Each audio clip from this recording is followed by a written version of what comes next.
হতাশা মাদক দিয়ে দূর হয় না। হতাশা দূর হবে, বলে দিব, তিনটা জিনিস, মাত্র তিনটা। কয়টা ভাই? এক, 5 ওয়াক্ত নামাজ। এক কি? নামাজে আপনি অজু করে সিজদা দেন, ইনশাল্লাহ আপনার মনে প্রশান্তি না আসলে আমাকে এসে বলেন যে আসুন। চোখের পানি, মনের আবেগ যা আছে আপনার ভিতরে, কষ্ট, দুঃখ, যন্ত্রণা, সব আল্লাহকে ঢেলে দিবেন ইনশাল্লাহ। নিজের আবেগ ধরে রাখবেন এখানে, আপনি আল্লাহর জন্য ঢেলে দিবেন। মানুষকে আবেগ দেখে কি লাভ? মানুষ আপনার চোখের পানির মর্ম বুঝবে? মানুষ কি মানুষের চোখের পানির মর্ম বোঝে?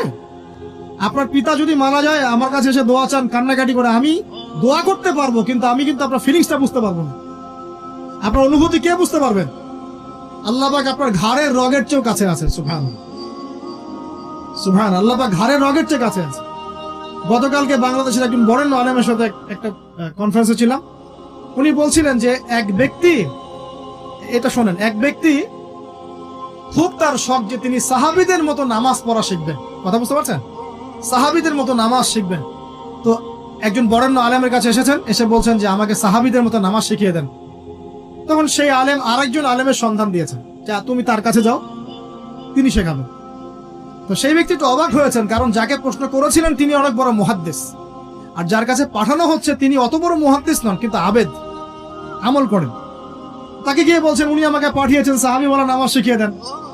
তখন তিনি বলছেন ঠিক আছে, সুন্দর করে ওযু করে আসো, সুন্দর করে ওযু করে আসো। ওযু করার সময় খালি খেয়াল রাখবা যে আমি ওযু করছি শুধু আল্লাহর সন্তুষ্টির জন্য। কি খেয়াল রাখবেন? ওযু করছি শুধু আল্লাহকে রাজি খুশি করার জন্য ওযু করছে, আর কোনো উদ্দেশ্য নাই আমার। ওযু করতে যাচ্ছে, তিনি আবার বলছেন দাঁড়াও, শুধু আল্লাহকে রাজি খুশি করার জন্য ওযু করো। আবার শুরু করছেন, আবার বলছেন শোনো, শুধু আল্লাহকে রাজি খুশি করার জন্য ওযু করো। এভাবে বলতেই আছেন, নামাজে দাঁড়িয়েছেন, দাঁড়ানোর আগে বলছেন শোনো, শুধু আল্লাহকে রাজি খুশি করার জন্য নামাজ পড়ো। বলতেই আছেন। এক পর্যায়ে সে ব্যক্তি নামাজ শুরু করলো, নামাজে মনোযোগ এদিক ওদিকে যায়, আর তার মাথায় এটা আসে, এই শুধু আল্লাহকে রাজি খুশি করার জন্য আমাকে নামাজ পড়তে হবে, শুধু আল্লাহকে রাজি খুশি করার জন্য নামাজ পড়তে হবে। এই চিন্তা তার মনের মধ্যে ঘুরপাক খাচ্ছে। এভাবে নামাজটা সে শেষ করেছে। শেষ করে চিন্তা করছে যে নামাজ তো পুরোপুরি মনোযোগ দিতে পারলাম না, বারবার মাথার মধ্যে এরকম চিন্তা আসছে, আল্লাহ আমাকে তুমি মাফ করে দাও, নামাজটা আমার মনে হলো না ঠিক মতো। তখন সে ফিরে এসে তার সে ওস্তাদকে বলছেন আমার তো নামাজ এরকম করে পড়লাম, কিন্তু শেষমেশ মনে হলো যে নামাজটা হয়তো কবুল হয় নাই, আল্লাহর কাছে খুব মাফ চাইলাম, আল্লাহ আমাকে মাফ করে দাও, নামাজটা মনে হলো না। তখন সেই যে প্রথম ব্যক্তি যিনি পাঠিয়েছেন তিনি বলছেন এটাই হলো সাহাবী বলা নামাজ। তারা আল্লাহকে রাজি খুশি করার জন্য নামাজ পড়তেন, নামাজ শেষ করে আল্লাহর কাছে ইস্তেগফার করতেন, আল্লাহ কিছুই হলো না, কিছুই হলো। আমার কথা কি বুঝতে পারছেন? অতএব আল্লাহকে রাজি খুশি করার জন্য আপনি আপনার আবেগ, আপনার ইবাদত সব ঢেলে দিবেন, অন্য কারো কাছে কিছু পাওয়ার আশা করবেন। আমাকে আল্লাহ পাঠিয়েছেন দুনিয়াতে নামাজ পড়তে, রোজা রাখতে, দিনের প্রচার করতে, দিনের জ্ঞান অর্জন করতে, এই তো। তা আমি একজন মেয়ের জন্য জীবন নষ্ট করে দিব কেন? আমি তাহলে আল্লাহর কাছে কি মুখ দেখাবো, আর নবীর কাছে কি মুখ দেখাবো? ওখানে গিয়ে বলবো আল্লাহ আমি আমার অমুক প্রেমিকার জন্য আশেক হয়ে একদম জীবন দিয়ে দিয়েছি, আত্মহত্যা করেছি। গেছে ভাই, যাইতে দেন। যে ব্যক্তি আপনার অবস্থানকে মূল্যায়ন করে নাই, সে আপনার যোগ্য ছিল না। এখন আপনি কি করবেন? নিজের অবস্থান উন্নত করেন, আপনার পিছনে লাইন ধরে ঘুরবে ইনশাআল্লাহ। এটাই বাস্তবতা। দুনিয়া খুব খারাপ জিনিস। মানুষের অবস্থানকে মূল্যায়ন করে, মানুষের অবস্থানকে মূল্যায়ন করে, কিন্তু আল্লাহ রাব্বুল আলামিন আপনাকে সর্বাবস্থায় ভালোবাসেন। আলহামদুলিল্লাহ। এই যে আমরা এখন অনেক পাপ করছি না, আল্লাহ কি আমাদেরকে আযাব দিয়ে ধ্বংস করে দিয়েছেন? আল্লাহ পাক এখনো আমাদেরকে ভালোবাসেন, রহম করেন, আল্লাহ পাক অপেক্ষা করছেন কখন তওবা করবে, আমি তওবা কবুল করব। এই কখন আমার বান্দা খালি একবার বলে আস্তাগফিরুল্লাহ, আল্লাহ পাক সাথে সাথে মাফ করে দিবেন। সেই আল্লাহকে ভুলে আপনি কার পিছনে ছুটছেন? আমরা কিন্তু নিয়াত করতে পারি ভাই যে আমরা যারা ওয়াজ শুনলাম জীবনে কোনোদিন সিগারেটে হাত দিব না ইনশাআল্লাহ। রাজি আছি ভাই? অন্য বড় বড় জিনিস তো বহুত দূরের কথা। আচ্ছা, অনেকে রাজি হয় নাই কেন? আপনারা কি অলরেডি আসক্ত? আমি অনেক ভাইকে দেখেছি মাশাআল্লাহ ইফতার খুলেই একদম বেনসন টানা শুরু করে। হ্যাঁ, এটা যে হারাম আপনাদের কেউ ওয়াজ করে শোনায় নাই? এটাকে কি মনে করেন আপনারা, হারাম না হালাল? কেউ বলেছে মাকরু, নাকি মাকরু ফতোয়া দিয়েছে? মাকরু শব্দের অর্থ জানেন আপনি? মাকরু শব্দের অর্থ কি? শোনেন, সূরা বনী ইসরাঈল খুলবেন। কোন সূরা? সূরা বনী ইসরাইল আল্লাহ পাক বলছেন, আমি বনু ইসরাইলকে এই কাজগুলো করতে নিষেধ করেছেন। কোন কোন কাজ? জেনা করো না, জেনার ধার কাছে যেও না, এতিমের মাল আত্মসাৎ করো না, শিরিক করো না ইত্যাদি। যারা আলেম আছেন তারা আমার কথা বুঝবেন। এই কাজগুলোর পরে আল্লাহ পাক বলছেন যে এই প্রত্যেকটা কাজ আল্লাহর কাছে মাকরুহ, অপছন্দ। কিসের? অপছন্দ। আর এটাকে আপনি সহজ মনে করছেন? নিয়াত করি আল্লাহ পাকের সন্তুষ্টির জন্য আমরা কোনোদিনও মাদকের সাথে সম্পৃক্ত হব না ইনশাআল্লাহ। আর বিশ্বাস করেন, শুধুমাত্র মাদকদ্রব্য নিয়ন্ত্রণ অধিদপ্তর এই আইন কানুন এগুলো দিয়ে, জরিমানা দিয়ে মানুষকে মাদক ছাড়ানো যাচ্ছে না, যাবে না। কেন যাবে না এটা আপনারা খুব ভালো করেই জানেন, আমি বলতে চাচ্ছি না। অনেক সময় মাদক বিরোধী কনসার্ট করে মানুষ, মাদক বিরোধী কনসার্টে ওঠার আগে এক বোতল ডাইল খেয়ে আসে আগে।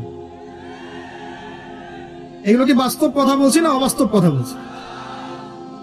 আমাদের যুবক ভাইরা কোশ্চিন কালেও মাদকের ধার কাছে যাবেন না ইনশাআল্লাহ।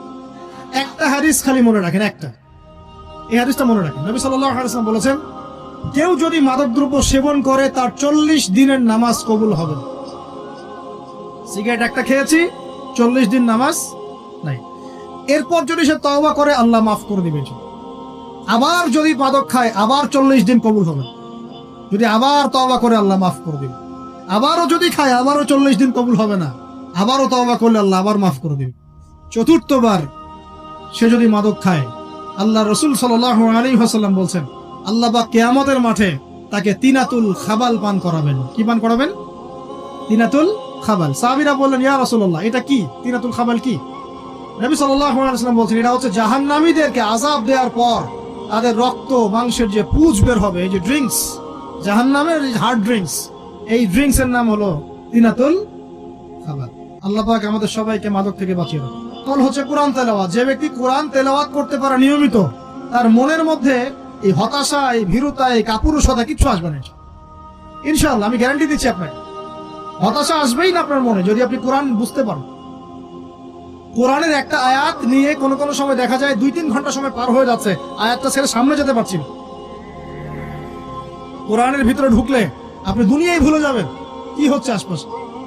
আমি এমন অনেক আলেমকে দেখেছি যে একটা বই, পাতলা একটা বই, আরবি বই নিয়ে পড়া শুরু করেছেন, যে ফজরের পরে জোহরের ওয়াক্ত হয়ে যাচ্ছে, বইটাই শেষ করতে পারেননি। বুঝতে পারবেন? যখন আপনি ইলমের ভিতরে ঢুকে যাবেন, কোরআনের ভিতরে, হাদিসের ভিতরে, আপনার দুনিয়ার খেয়ালই নাই। একজন আলেম, তিনি এক রাত্রে একটা বই লিখেছিলেন, চটি বই, এক রাত্রের মধ্যে। বলা হচ্ছে, তার সম্পর্কে বলা হচ্ছে যে রাতের খাবার তাকে দেয়া হয়েছে, যে আপনি এটা খেয়ে নেন, খাবারটা পাশেই আছে, খাবারটা খাবো, এটা লিখে খাবারটা খাবো, এরকম তার চিন্তা ছিল। ফজর হয়ে গেছে, বই লিখাও শেষ, খাবার এই অবস্থায় পড়ে আছে, ডুবে গেছেন ভিতরে, খাওয়ার মাথায় খেয়াল নাই। এরকম হয়। একজন মনীষী, বিখ্যাত মনীষী, রিয়াদুস সালেহীন কিতাবের রাইটার, সংকলক আল্লামা নববী রাহিমাহুল্লাহ, এরকম সারা রাত চলে গেছে, পাশের 2টা খেজুর, ওই 2টা খেজুর খাওয়ারই সময় পাবে। হাদিস নিয়ে গবেষণা করতে করতে করতে করতে রাত পার হয়েছে। আমি বলতে চাচ্ছি, যখন ইলমের ভিতরে, কোরআন হাদিসের ভিতরে ঢুকে যাবেন, আপনার দুনিয়ার খেয়াল আপনার চলে যাবে ইনশাআল্লাহ। এই টেনশন, হতাশা, এই সেই বাদ, তখনই আল্লাহ পাক আপনাকে তার পক্ষ থেকে রহমত দিবেন, বরকত দিবেন, আল্লাহ আপনার দুনিয়ার কাজগুলো করে দিবেন ইনশাআল্লাহ। তাহলে কেউ আপনার দুনিয়ার ওই কাজটা করে দিয়েছে, কেউ ওই কাজটা করে দিয়েছে, কেউ বাসায় খাবার পাঠিয়ে দিয়েছে, আল্লাহ পাকই এগুলো করাই দিবেন ইনশাআল্লাহ। তো প্রিয় ভাইরা, মাদকে যাবো না আল্লাহর কাছে আসবো? 2 নাম্বার কোরআন তেলাওয়াত, 3 নাম্বার আল্লাহর জিকির। 3 নাম্বার কি ভাই? আল্লাহর জিকির। চলতে ফিরতে সব সময় মুখ চলতে থাকবে, মুখ না চললেও মনে মনে মন তাজা থাকবে, মনে মনে জিকির হতে থাকবে। মনে মনে জিকির করতে পারেন? মুখ নড়বে না, কিন্তু মনে মনে আপনার একটা জিকির হতে থাকবে। আলহামদুলিল্লাহ, লা ইলাহা ইল্লাল্লাহ, আল্লাহু আকবার করা যাবে? পারে। মানুষের মন কখনো চুপ করে থাকে না, কিন্তু মানুষের মন অলওয়েজ কিছু না কিছু চিন্তা করতে থাকে না, যতক্ষণ না ঘুমায় মানুষ। তো প্রিয় ভাইরা, বেশি